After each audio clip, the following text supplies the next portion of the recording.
Hello बच्चों, कैसे हैं आप सब। आशा करती हूँ आप अच्छे होंगे। बच्चों, आज मैं एक नया पाठ लाई हूँ, हमारा पर्यावरण। अध्यापक। बच्चों, क्या तुम जानते हो कि 5 जून को कौन सा दिवस मनाया जाता है? रोहित: हाँ गुरुजी, 5 जून को विश्व पर्यावरण दिवस मनाया जाता है। अध्यापक: शाबाश रोहित, तुमने बिल्कुल ठीक बताया।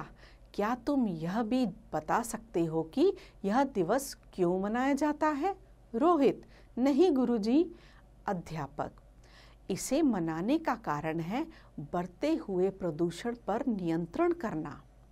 प्राची: गुरुजी, प्रदूषण कैसे फैलता है? अध्यापक: प्रदूषण फैलने के अनेक कारण हैं, जिनमें से वायु, जल तथा ध्वनि प्रमुख हैं।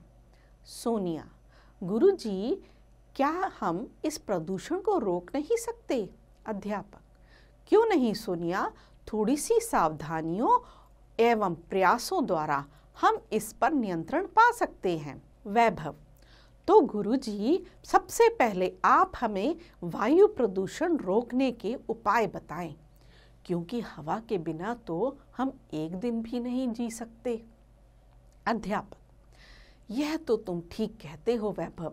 वायु प्रदूषण रोकने के लिए वायु शुद्ध रखनी आवश्यक है, क्योंकि सबसे अधिक वायु प्रदूषण बसों, कारों, ट्रकों व स्कूटरों आदि वाहनों से निकलने वाली कार्बन मोनोऑक्साइड जैसी दूषित व हानिकारक गैसों द्वारा फैलता है, जिससे फेफड़े व श्वास संबंधी रोग जैसे दमा, खांसी, फेफड़ों का कैंसर आदि का खतरा बढ़ जाता है। इसलिए हमारी राजधानी दिल्ली में गाड़ियों में सीसा रहित पेट्रोल भरवाना आवश्यक कर दिया गया है। प्रत्येक गाड़ी में हर 3 माह के पश्चात प्रदूषण परीक्षण कराना भी आवश्यक कर दिया गया है। इतना ही नहीं, दिल्ली के अधिक भीड़ भाड़ वाले क्षेत्रों में बैटरी से चलने वाली विशेष बसें भी चलाई गई हैं। डीटीसी ने गैस से चलने वाली बस सेवा आरंभ की है, जिसे सीएनजी बस सेवा कहते हैं। दिल्ली में पॉलीथीन की थैलियों पर भी पाबंदी लगाई गई है। क्या आप में से कोई वायु प्रदूषण रोकने के अन्य उपाय बता सकता है?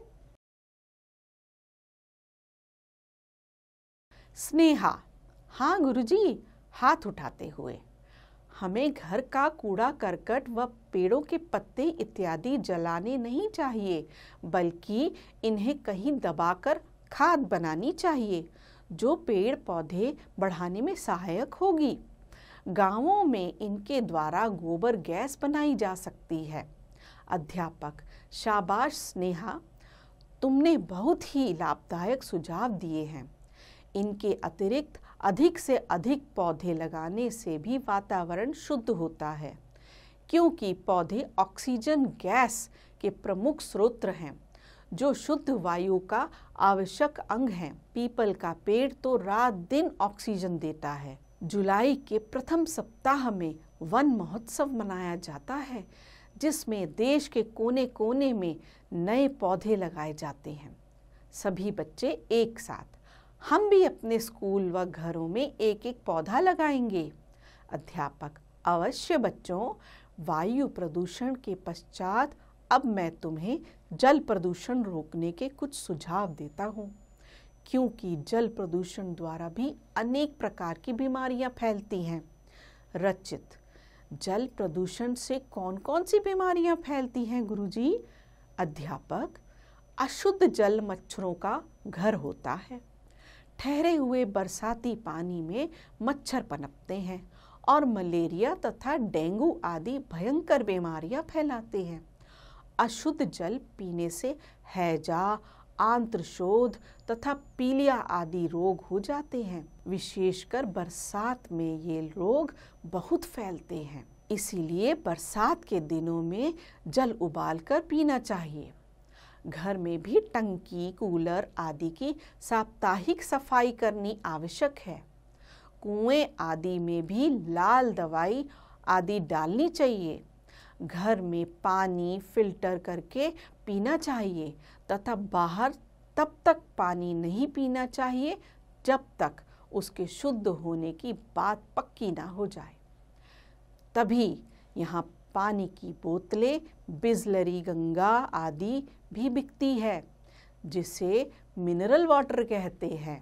हर्ष, गुरुजी, हमारे घर भारत में विदेशी पर्यटक तो इन बोतलों का ही पानी पीते हैं, क्योंकि हमारा घर भारत विदेशी पर्यटकों का मेहमान घर है। अध्यापक, ठीक कहते हो हर्ष। विदेशी लोग भारत को पिछड़ा हुआ देश जानकर अपना स्वास्थ्य ठीक रखने के लिए पेयजल का विशेष ध्यान रखते हैं। वैशाली, गुरुजी, अब आप हमें ध्वनि प्रदूषण नियंत्रित करने के उपाय बताएं। अध्यापक, अधिक शोर शराबे से ध्वनि प्रदूषण उत्पन्न होता है, जिसका हमारे स्वास्थ्य पर बुरा प्रभाव पड़ता है। इससे न केवल बहरेपन की शिकायत उत्पन्न होती है, अपितु हमारे सोचने विचारने की शक्ति भी कम हो जाती है। इसीलिए गाड़ी के तेज हॉर्न अस्पतालों के निकट बजाने वर्जित होते हैं। ध्वनि प्रदूषण दूर करने के लिए हमें बहुत ऊंचे स्वर में रेडियो, टीवी इत्यादि नहीं बजाने चाहिए। आपने अक्सर देखा भी होगा कि बिना सरकारी अनुमति के लाउडस्पीकर इत्यादि नहीं लगाने दिए जाते हैं। शादी, जगराते आदि में भी इनका प्रयोग करने के लिए कॉरपोरेशन से अनुमति लेनी पड़ती है। स्वाति, हम विश्व पर्यावरण दिवस कैसे मनाते हैं गुरुजी? अध्यापक, विश्व पर्यावरण दिवस पर 5 जून को स्थान स्थान पर सभाएं इन्हीं बातों का प्रचार करने के लिए होती हैं। इस बार हमारे प्रधानमंत्री जी ने पर्यावरण सुरक्षा को जन आंदोलन बनाने के लिए भी कहा है। पर्यावरण व वन मंत्री ने उद्योगों के लिए ISO 14,000 प्रमाण पत्र लेना अनिवार्य करने की घोषणा की है। भारत ऐसा करने वाला विश्व का पहला देश बन गया है। प्रफुल्ल, उद्योगों के लिए ISO 14,000 प्रमाण पत्र क्या होता है गुरुजी? अध्यापक, यह पर्यावरण सुरक्षा का एक प्रमाण पत्र होता है। यह प्रमाण पत्र उस उद्योग को प्रदान किया जाता है जिस उद्योग में प्रदूषण रोकने के सभी उपायों का प्रबंध किया जा चुका हो।